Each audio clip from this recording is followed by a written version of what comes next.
economic resistance to prosecution. Been in prison for other terrorism-related offences, and there have been similar instances in the UK and elsewhere where people known to the authorities have carried out acts of violence, killing people. What does this suggest to you about where the faults lie when it comes to dealing and preventing such attacks? Okay, thank you very much for the interview. Actually, we have many options. First, we have to look if this person or perpetrators have any background, social background, and childness violation and traumatized. So if there are any mental illnesses, in this way we have to find a way to support them for reducing violation or to preventing violation. In another way, we have to find a new system of cluster selection to find very earlier time to find those persons and take care. But at the same time, there is no method that we can prevent 100% terrorist events and terrorist actions. Yeah, mental illness is clearly an issue in many of these cases, but there is a dilemma, isn't there? And the balance between protecting society and these individuals' rights. That's absolutely right. So if you look on terrorist persons and their personality, we know they have an economic disadvantage, social problems, maybe some trauma events. But the most important is the ideology of those persons who became radicalized. So we have to see how we can prevent not to be radicalized in very early stage. That means the society and the social systems, the politicians, have to do more to find education and training with children, with the adults, and with the parents in general to find a way to prevent. But nevertheless, if they have mental illnesses, that became our job as a doctors to find a way how to become more healthy. But in general, we know from our researchers that less than 1% have any mental illness. All radical terrorist organizations that we do research, they don't have any mental illness or pathology. It's a problem of ideology and radicalization. Right. So what areas should action be focused on? What areas specifically? In general, to be in contact with the Islamic community who are well integrated in Europe and New Zealand, to have a kind of collaboration to start it in the schools in case of education, to know more the Islam and non-radical Islam, which means we have about 3 million Muslims, for example, in Germany, and that means they are not all radicals, less 1%. So we have to do more in general education and training started with the schools, at the universities, and with social workers, psychologists, and doctors to do more prevention in this area. Thank you very much for talking to us. Jan Ilhan Kizilhan joining us here from Stuttgart. Thank you for your time. Thank you. Now, dozens of people who escaped a crackdown on pro-democracy activists in Belarus last year now fear being deported from Georgia. A security agreement between Tbilisi and Minsk took effect earlier this month and has sparked concern. Robin Forestier-Walker reports from Tbilisi. Belarusian pro-democracy activists regularly meet in Tbilisi to condemn President Lukashenko and draw attention to their cause. This month, a 2016 cooperation agreement between Georgia's state security and the Belarusian KGB became active. Their sense of security in Georgia has been shaken. I try to believe that this is a quite of mistake and that Georgia will not use this law against people who are under pursuit of Belarusian government, because if it will work, a lot of people who are absolutely didn't make anything bad will go to prison, and it will be disaster. Since last year's elections, the Belarusian KGB has ruthlessly pursued Lukashenko's opponents. even hijacking a Ryanair flight to arrest journalist Roman Protasevich. The subsequent flight embargo of Belarus by the EU made Georgia a popular alternative refuge for emigres. Belarus will look for ways to catch them, says this activist, who asked not to be identified. They will tell the Georgian government that these people who are here, they're drug dealers, or they have economic crimes, or they do something really, really bad, kind of organized crime, so that then Georgia would think that this is actually very threatening for Georgia, and they would send people back. Georgia's Prime Minister has denied the agreement will target Belarusians. This agreement will not be used against citizens. This is a usual framework agreement within the framework of which the security services conclude an agreement of cooperation in the context of transnational crimes, terrorism, etc. I repeat, this is not directed at citizens. This agreement was actually signed back in 2016, but the decision not to revoke it has come as a big disappointment, not only for the Belarusian community here in Tbilisi, but Georgia's Western allies. President Michel.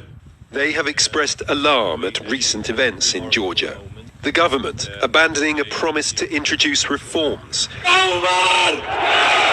Its reluctance to condemn far-right violence, and now the deal with Belarus. Walking away from the West and walking towards a bloody regime, the worst human rights abuser and the instrument of that, the Belarusian KGB, this is very disturbing. Many Belarusians thought Georgia was an island of freedom east of the EU. That perception looks increasingly distorted. Robin Forrester-Walker, Al Jazeera, Tbilisi. To Lebanon now, where the economic crisis is pushing people further into poverty. Fuel and medicine are in short supply, and nearly a quarter of the population doesn't have enough food.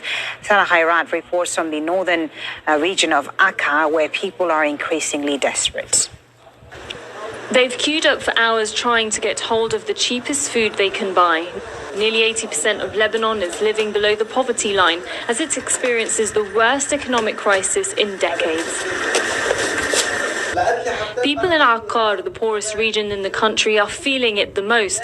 The government has the highest food insecurity in Lebanon. We used to buy meat, chicken and vegetables. Now we can't. Sometimes we don't have enough money to even buy bread. Food is unaffordable. Akkar was devastated further last month when a fuel tanker exploded, killing at least 30 people. Soldiers seized petrol from the black market and they were handing it out to locals. Khalid says his injuries are testament to the desperate state people are in because of fuel, medical and food shortages. My newborn had a temperature. I needed petrol to run the car to get her medication. So I went to get some of the free handout, but even that cost us our lives. Nothing is for free. Aid agencies are now receiving hundreds of calls a day asking for food handouts. We are able to distribute around 300 to 400 per month, which is only lasting 10 days for the families. It's the worst case currently. Since 2 years, people are only eating bread with tea. The impoverished area has had the highest job losses during the pandemic.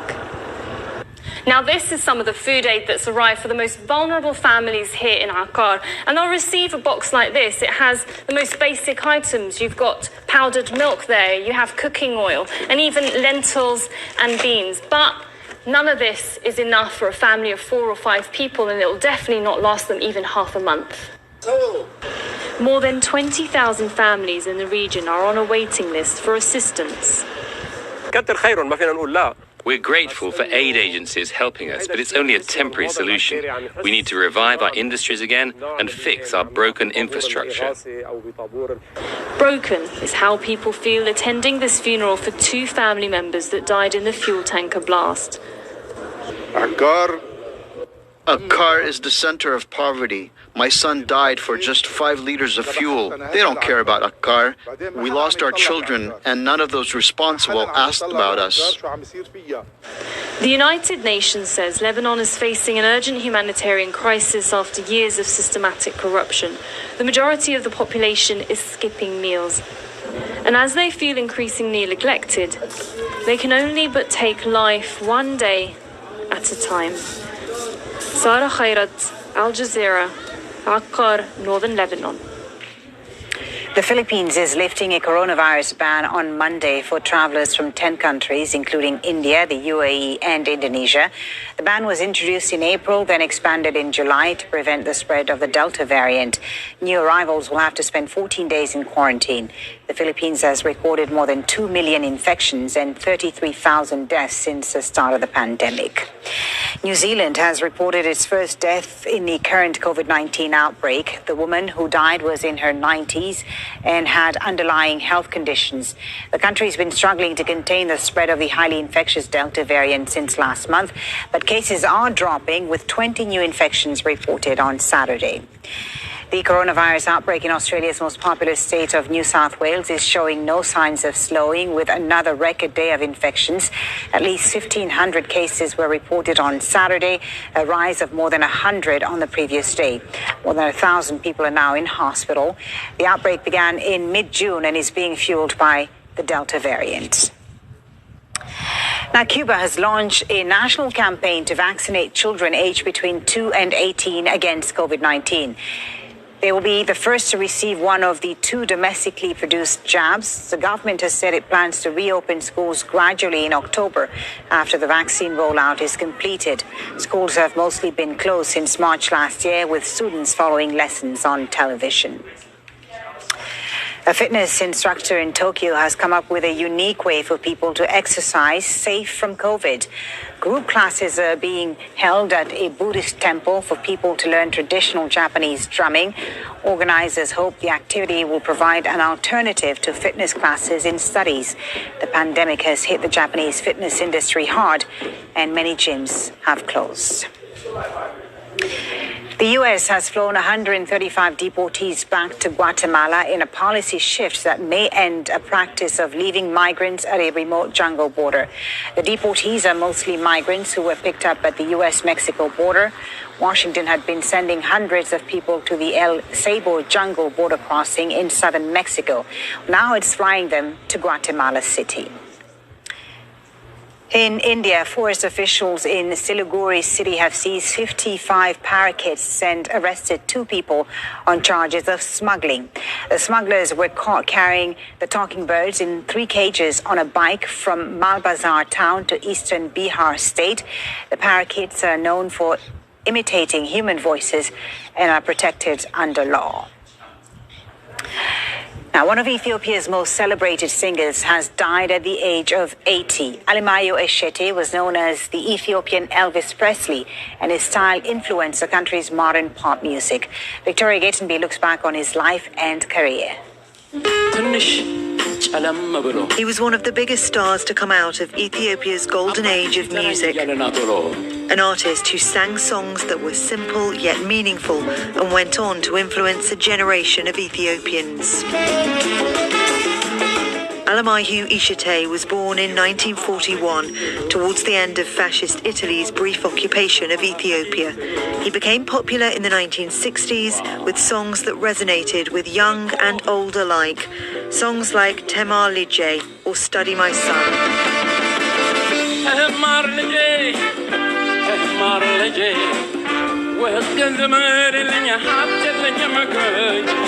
A song on the importance of education.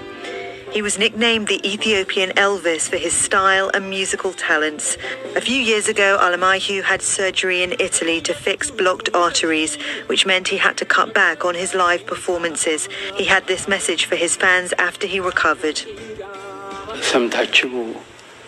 To all my fans who heard about my sickness and reached out to me to express your love and support, I give my deepest gratitude. I would also like to thank all the medical professionals who treated me and supported me, and I say thank you.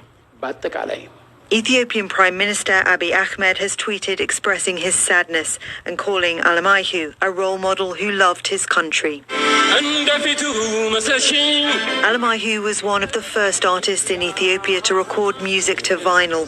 He has won several international music awards and performed around the world. Millions of Ethiopians have known him for most of their lives and will remember his music for generations to come. Alemayehu Eshete was 80 years old. Still ahead on the news hour, tennis action from the US Open where this Spanish teenager... How many nukes is too many nukes? America has, in many ways, driven the arms race. The parties are much more like the British parties now today. There are fewer regulations to own a tiger than there are to own a dog. How can this be happening? Your weekly take on US politics and society. And that's the bottom line. A diverse range of stories from across the globe, from the perspective of our network's journalists. On Al Jazeera. This isn't my story. It's the story of my friend, Jess. She told us that she didn't want to be here. She didn't want to live anymore. It was too hard. A survivor dedicates her life to educating and saving others from suicide. We're the ones that are dying.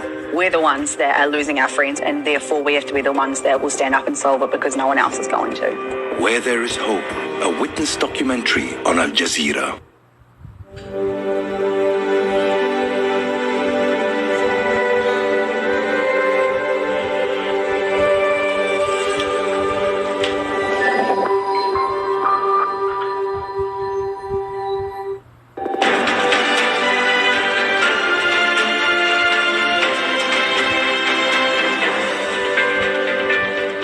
Watching Al Jazeera live from Doha, and we want to show you some live pictures from Afghanistan's capital, Kabul, where the first civilian flight is about to take off from the airport. And this is the first time a civilian flight is taking off since the Afghan capital fell to the Taliban last month. Exclusive pictures of the plane, which is about to leave. It's a domestic flight, an Ariana flight that's headed to the western city of Herat. And its departure follows repairs to the runway and radar with the help of technical teams from Qatar and Turkey. So the first commercial civilian flight about to take off from Kabul airport to the western city of Herat for the first time since the Taliban took control. All right, let's bring in Jonah for sports. Thank you very much, Folly. Afghanistan's Paralympians have told Al Jazeera they are seeking refugee status in Australia and France after escaping Kabul to compete at the Games in Tokyo. Taekwondo athlete Zakia Kudadadi and sprinter Hussein Rasooli were flown out with the help of several governments and humanitarian organisations. Both are hoping to continue competing and want to help their disabled compatriots. I'm thankful to all the countries that were involved in the evacuation to make sure we got here safely, such as Australia, UK, America, and in particular France. Because of the problems, lack of training and preparation for Tokyo, I didn't manage to get a medal. But now the plan is to prepare for Paris 2024. Unfortunately, going back to Afghanistan is not an option now that the Taliban has taken over. It's extremely difficult to go back. It's not my wish to go back. I want to settle down in one of the European countries and prepare for Paris 2024. I don't think the Taliban will ever respect and value the Paralympians or facilitate or support Paralympians in any shape or form. I don't think the future is going to look good for Paralympians in Afghanistan. We have seen from the past how the Taliban have treated women in sports. They have no respect or value for women in sports. Now my wish is to help the thousands of disabled people in Afghanistan, especially the Paralympians, to bring them to safety. I would like to start a foundation to help and receive support from the international community. It will enable me to help other Paralympians in Afghanistan, and it will enable them to compete at an international level. Well, cricket is continuing under the Taliban. Earlier in the week, it agreed to send the Afghan team to play Australia in a one-off test in Hobart, Tasmania. And on Friday, thousands gathered in Kabul for the first cricket match there since the Taliban takeover last month. Some of the players taking part in the game are expected to play in the T20 World Cup in the UAE and Oman in October. We still have support from Taliban side also because I meet the leader of Taliban, so they had good positive things about cricket for Afghanistan. So we still have support, we still have crowd, you can see all of them. And as a peace ambassadors for the country, we played for the country and we carry on playing for the country. Naomi Osaka says she is taking another break from tennis after breaking down in tears again in a press conference following her defeat at the US Open. The world number 3 was the defending champion in New York, but she was knocked out in the third round by 18-year-old Canadian Leylah Fernandez. Osaka withdrew from this year's French Open and missed Wimbledon to focus on her mental health before returning to compete at the Olympics. But the 23-year-old is now planning to take more time out. Like, when I win, I don't feel happy. I feel more like a relief. And then when I lose, I feel very sad. And I don't think that's normal. I honestly don't know when I'm gonna play my next tennis match.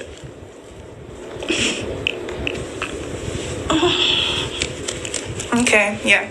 But I think I'm gonna take a break from playing for a while. Well, there was a big shock in the men's draw with third seed Stefanos Tsitsipas knocked out by a teenager from Spain. 18-year-old Carlos Alcaraz came back. Don't know what happened out there in the court, so I can't believe that I beat Stefanos Tsitsipas in an epic match. So for me, it's My intentions are not to be loved by everyone. Every person can choose their favorite player. All these accusations have been completely false. The fifth seed Andrei Rublev is also out. He was beaten in 5 sets by the American Francis Tiafoe. The match lasted nearly 4 hours and didn't finish until 2:15 a.m. local time in New York. Tiafoe will need to rest up because his next match will be against the Canadian Felix Auger-Aliassime, who was set at this year's tournament as he chases the first Grand Slam win of his career. The fourth cricket test between England and India is finally balanced. India began their second innings 99 runs behind England, but they've not lost a wicket yet. Openers Sharma and Rahul are still there, and they are currently 74 for no loss, and England's lead is down to 25. Former F1 world champion Kimi Räikkönen has tested positive for COVID-19 and will miss Sunday's Dutch Grand Prix. The 41-year-old Finn is showing no symptoms, but has been placed into isolation. His Alfa Romeo team says he'll be replaced by Polish driver Robert Kubica for Saturday's qualifying session. It's been quite the week for Räikkönen, who announced he's going to retire at the end of the season, having raced in Formula One for more than 20 years. To boxing, and Oscar De La Hoya's comeback fight is off because he's been hospitalized with COVID-19. The 48-year-old Mexican is fully vaccinated and was due to fight former UFC champion Vitor Belfort in Los Angeles next week. De La Hoya hasn't fought since 2008, but still hopes to be back before the end of the year. What are the chances of me getting COVID? I've been taking care of myself, and this really kicked me. Well, fans will still get to see a boxing comeback, though. Former heavyweight champion Evander Holyfield has agreed to step in and face Belfort. Holyfield is 58, and it'll be his first fight since 2011. And Patrick Cantlay continues to lead golf's season-ending tour championship, but only just. The PGA Tour's best players are competing in this one, with the overall winner of the FedEx Cup set to get $15 million. Bryson DeChambeau just about squeezed in this putt on the way to a round of 3 under par. He's in third place, 5 shots behind the world number 1 Jon Rahm in second. The Spaniard picked up 5 shots in his second round to close the gap on leader Cantlay. The American started the tournament with a 4-shot advantage because he was top of the FedEx standings going in, but that's now down to just 1. He birdied his last 2 holes to keep his nose in front on 17 under.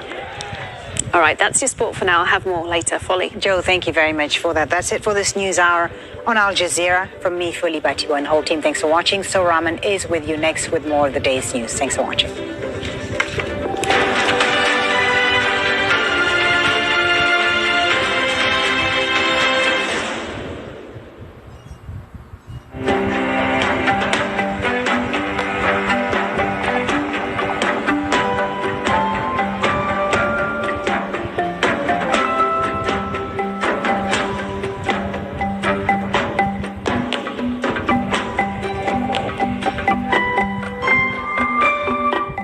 The Taliban has taken control of Afghanistan 20 years after it was deposed from power. The country now faces a new reality. How will it impact the Afghan people as events unfold and the world reacts? Stay with us for the latest news and analysis from Afghanistan on Al Jazeera. Around the world, powerful entities are working to manipulate and influence us. Trolls, bots, fake news, algorithms that have been developed and designed to push content that says, click me. Every click we make is valued and sought after. But to what end?